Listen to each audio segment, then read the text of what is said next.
Hi, I'm Jeremy Reymer, President and CEO of Driving Ambition. I'd like to thank you for joining me in today's presentation on driver recruitment and retention. This same presentation was recently given to the Ohio Trucking Association Safety Council. I decided to record it again and make it available online for those who couldn't attend that meeting. When I first got into trucking, nearly 10 years ago, I recall hearing that drivers are a dime a dozen. Do you remember hearing that? Did you ever used to say that? If so, I'll bet you haven't heard it lately. A lot has changed. As we go through today's presentation and discuss the variety of recruiting and retention methods, I'll also share some of the areas where Driving Ambition has been successful. But before we begin, I'd like to set the stage by talking a little about the current driver shortage situation and why it puts added pressure on recruiting and retention efforts. Each year, ATRI, the American Transportation Research Institute, conducts a survey of about 4,000 to 5,000 carriers to gauge their biggest concerns in the trucking industry. Each year they release the results of their survey and rank the issues 1 through 10. The concerns related to driver shortage have been at or near the top of the list since 2005. As you can see, between 2005 and 2008, it was in the top 3. Then in 2009 it disappeared from the list altogether. Any idea what happened? The Great Recession. We had the worst economic collapse of our lifetime. Since 2009, the issue has resurfaced. In 2010, it was ranked number 5, and in 2011, it made it to number 3. It would have probably been at least number 2 if the FMCSA wasn't making everyone panic with a new hours of service rule. In 2011, it made it to number 3, and that's while the economy stinks. In much of the country, we had double-digit unemployment, yet we are concerned of not having enough drivers to fill the available driving jobs. The economy was booming between 2005 and 2008 when it was ranked so high. Imagine how much worse things would be now if the economy improved significantly. Experts have predicted a shortage of drivers to be anywhere between 150,000 to 350,000 within the next year or two. Now, I don't want to get too much into the why of the driver shortage or what I think could be done to dramatically improve the situation. That's a whole separate topic. However, I would like to focus on a few of the reasons that have played a role. Demographics. We've got an aging driver population and not enough new drivers entering the industry as those aging drivers leave. With the recessionary shakeout, many drivers who were laid off during the Great Recession either wound up doing something else or stayed on unemployment for so long, I believe it's 900 weeks now, that their lack of recent experience might have made it more difficult for them to get hired right away. Owner-operators were especially hit hard during this period, many of them going out of business and in plenty of debt. The rising operating costs make it more challenging for everybody. Experts predicted that 10% of the driver force would be eliminated with CSA. While that hasn't happened, CSA and a challenging regulatory atmosphere sure isn't helping with the shortage. Now more than ever, it's important that trucking companies are hiring and retaining quality truck drivers. Before we get into how we can accomplish this, we need to understand what's most important to a driver. This is a pretty good list of what's most important to a company driver. Honesty and respect. At the end of the day, if we're not honest, if our recruiters are misleading drivers, whether that's deliberately or not, then everything else we discussed today won't make a bit of difference. Since deregulation, driver pay hasn't risen in line with other occupations. Pay is important. Home time is important. Quality of life. Equipment. This is important to drivers, especially in a CSA environment. Drivers don't want to be running down the highway with a big bullseye on their trailer because the company has deficiencies. Benefits. These are important to a company driver. Now let's look at what's important to an owner-operator. A lot of the same things. One major difference is that an owner-operator is another business. They're an independent contractor, so they're not a company employee. They've got their own set of issues to deal with. They've got expenses that a company driver doesn't have. They've got insurance to cover. They've got truck payments to make and so forth. So freight rates and the amount of freight is going to be a lot more important to an owner-operator. Settlement accuracy and the timeliness of that settlement is also very important. There are so many more deductions and the settlement is so much more complicated with an owner-operator than it is with a company driver. It's important that it be accurate. And since trucking is such a cash-intensive business, it's important that those settlements be timely. Traditional recruiting methods. Recruiting in print has been around as long as the Gutenberg press allowed it to be available to the masses. It's still a viable option, but has given ground to some newer methods. The past year or so, I've heard a ton of radio ads for truck drivers. When I think of OTR drivers, I can't help but think that satellite radio would be more effective since they don't have reception issues as they travel hundreds of miles. I am seeing a lot of ads that include a signing bonus. There's a legitimate argument out there that signing bonuses don't often attract the best candidates. I think it's very important how that signing bonus is structured. I think referral bonuses can be very effective. As a driver recruiter, you can tell drivers what a great company you are to drive for. But if another driver says that, it'll carry much more weight. Driving Ambition's referral program has proved very successful. For every driver we hire, we provide a very effective recruiting tool, personalized business cards. We encourage them to give their business card to drivers they think would be a good fit. That way the recipient of the card has something to remember us by, plus they'll give us the name of the driver who referred them. Our program is also effective because it splits the referral bonus into two parts. The first is when a referred driver is hired. The second is when the referred driver reaches a certain number of total hours or miles. For many, truck driver training schools are still a good place to find new young drivers who can be molded into great drivers. Unfortunately, 40% of drivers who go through a training school will leave the industry within 90 days. Again, that's another systemic problem that we won't be able to address today.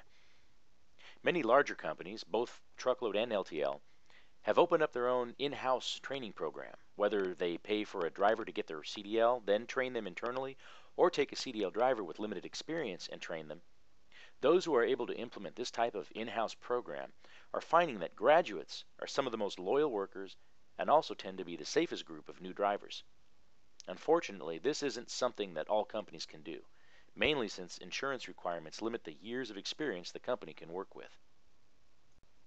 Many companies, both private and for-hire fleets, in addition to utilizing some of the traditional recruiting methods, form partnerships with CDL staffing companies or third-party recruiters.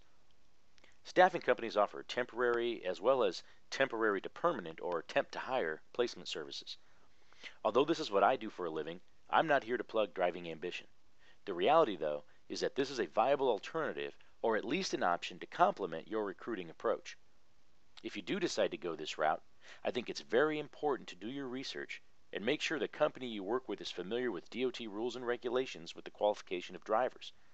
The reality is, even though it's not your employee, it's still your truck, your DOT number, your CSA score. I think it's important in this driver shortage environment that we be more open-minded and even think outside the box a little bit. Consider women. 95% of truck drivers are male. This means there are a lot of women out there that may be viable candidates. Ellen Voyer of Women in Trucking has become a good friend. If you aren't already a member of Women in Trucking, I encourage you to join and consider ways you may be able to add qualified female drivers to your company. With the drawdown in Iraq and Afghanistan, we're seeing a growing number of veterans returning home. In some cases, as with the Guard and Reserves, they have a higher unemployment rate than the rest of the nation. There are obvious reasons why hiring veterans makes a lot of sense, if you can get their driving experience verified. In addition to all these skills and qualities, personally I feel like I'm doing my duty as an American by assisting veterans with employment. Were you able to take advantage of the tax incentives for hiring unemployed in 2010? Well, now we have another incentive. Last November, on Veterans Day to be exact, President Obama signed the Vow to Hire Heroes Act. Among other things, the act gives businesses a financial incentive to hire veterans. The tax credit can be substantial. However, this does not apply to owner-operators or independent contractors. It only applies to W-2 employees who meet the listed criteria. I think most people would be interested in hiring veterans if they're able to find them. On this slide, I've compiled a number of resources for finding veterans. I encourage you to look up each of these groups and sign up for as much as you can. Make sure you create your company profile and post job openings for those that offer that service. Most of these sites are government supported and free. One of these resources, the U.S. Chamber of Commerce's Hiring Our Heroes program, lists a number of upcoming hiring fairs all across the country.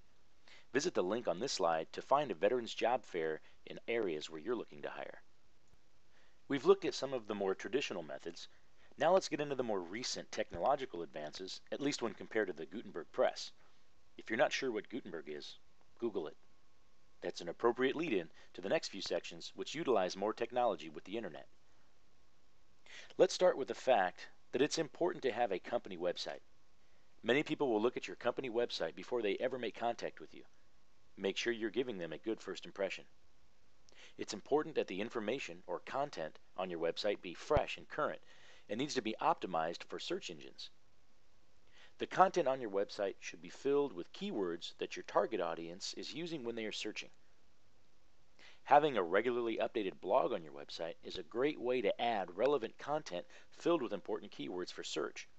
Not only does it improve your ability to be found within search engines, it also allows you to push information to those who subscribe to your blog. For about the past 7 to 8 years, Driving Ambition has utilized most, if not all, of the listed job boards. Some of the general job boards are tied in with a city's local newspaper, which could make that particular job board more effective in that area. Most of the general and trucking specific job boards allow access to their growing database of drivers, while others only allow you to post jobs so that drivers can apply online. While free sites can be effective, you typically get what you pay for. Driving Ambition's experience hasn't been the greatest, but we continue to utilize these on a regular basis. As more and more people are spending time online, using the internet for advertising, whether it's pay-per-clicks or banner ads, has become increasingly popular. Let's take a look at mobile. As you can see, 86% of drivers are carrying mobile devices, 44% of those being a smartphone. 77% of job seekers are using smartphones to access job boards. The reality is, this is where your target audience is increasingly being found and finding you if you have a presence. Since so many drivers are carrying mobile devices, and for the simple fact that many of them are probably driving over the road, it's important that your website be optimized for mobile. For those of you who have a smartphone, have you ever tried to visit a website that wasn't optimized for mobile? It's a mess and impossible to navigate. You don't want your prospective drivers to have that experience when they visit your website on a mobile device and decide to look elsewhere. With the evolution to mobile, job boards have progressed and are now offering downloadable apps. This way they can push information to those who subscribe or download their application. Although Driving Ambition hasn't created our own application yet, we're very interested and are currently exploring the idea. I don't know the cost to set it up, but I'm sure it ranges depending on how many bells and whistles you're looking for. If you'd like me to share information that I've come up with, just send me an email and I'll be happy to. Chances are you're seeing more and more of these black and white scannable boxes. These are called QR codes. Since mobile is so hot, this is a great way for drivers with smartphones to simply scan a QR code with their phone and it will take them directly to whatever web page or landing page you set it up to go to. That could be an online application or a contact us page. Typically, you're going to want to direct all traffic to your website and specifically to some sort of landing page where there's some sort of call to action so you can collect their contact information and follow up with them. This is the same concept as entering a website URL from a PC or a laptop, except you're able to access it mobilely, if that's such a word, by simply scanning the QR code. Driving Ambition just started using QR codes. In fact, if you scan the QR code on the left, it will take you to the homepage of Driving Ambition's website. Why should you have a mobile presence? I think the answers are obvious. It's instant, it's easy, it's very effective. Most importantly, this is where your target audience is increasingly being found. There's no question that social media is a game-changing new frontier when it comes to advertising, branding, and marketing. It's fundamentally changing the way we do business at tremendous speeds. Social media allows us to communicate more effectively and immediately and directly with our target audience. Not only is it effective, it costs much less than traditional print and even other web-based recruiting methods. Plus, 85% of businesses are already using social media to recruit. Are you? With over 80% of all Americans using a social network, it's obvious that this is where our target audience is. You need to be there too. If you're not involved on a daily basis, social media can seem intimidating or overwhelming, but you don't need to worry about all this. Just focus on these three: Facebook, Twitter, YouTube. With just these three sites, you can post messages for open positions all over the country and constantly brand your company. If you're able to utilize YouTube and upload video about your company, you'll drastically improve your SEO on Google, which is the #1 search engine. Did you know that YouTube is the #2 search engine? Guess who owns YouTube? Google. Therefore, keep your eye on Google Plus as another new potential social media outlet. All these recruiting tactics we've talked about are designed to generate leads for you. This is sort of marketing 101. Create relevant, optimized content in a variety of forms and drive candidates to your website. Make sure you have some sort of call to action form so you can gather their contact data and follow up with them. Now that you have this contact information, you need to create and populate your database. Back in 2008, when times were tough, I had a meeting with the owner of a well-known trucking company in Indiana. He told me that, at the time, his company was receiving a lot of driver applicants hoping to drive for him. He said they were just turning drivers away every day because they weren't hiring. I about fell out of my chair when he said that. Don't turn them away. At least gather their contact information and add it to a database so you can reach out to them when you are hiring. You know they've got a CDL, which is the main prerequisite to work for you. Plus, they expressed interest in working for you. You've got to build a database. This becomes your community. Driving Ambition has built a robust CRM database to maintain and track all of our driver candidates. We currently have over 10,000 driver prospects in our CRM database, or community, and it continues to grow every day. These are leads of prospective drivers who have visited our website and expressed interest in employment over the past 4 years. Now that you've created a community, you need to know how to manage it. By creating a step-by-step process for handling each candidate who comes through your pipeline, you're able to guarantee a uniform and consistent message throughout. It's very important to immediately respond to prospective candidates, and you must know who you are and what you do. It's very important that your recruiters, those who are typically on the front lines communicating with prospective drivers, have proper phone and email etiquette. This is likely the driver's first human contact and therefore their first impression. It's important they always answer the phone with a smile. Ask what the driver is looking for first. Don't just immediately go into a spiel. First, you need to find out if this is a fit and realize who you're dealing with. If you're talking to an owner-operator, you're talking to another business. This may take much more time to develop a relationship.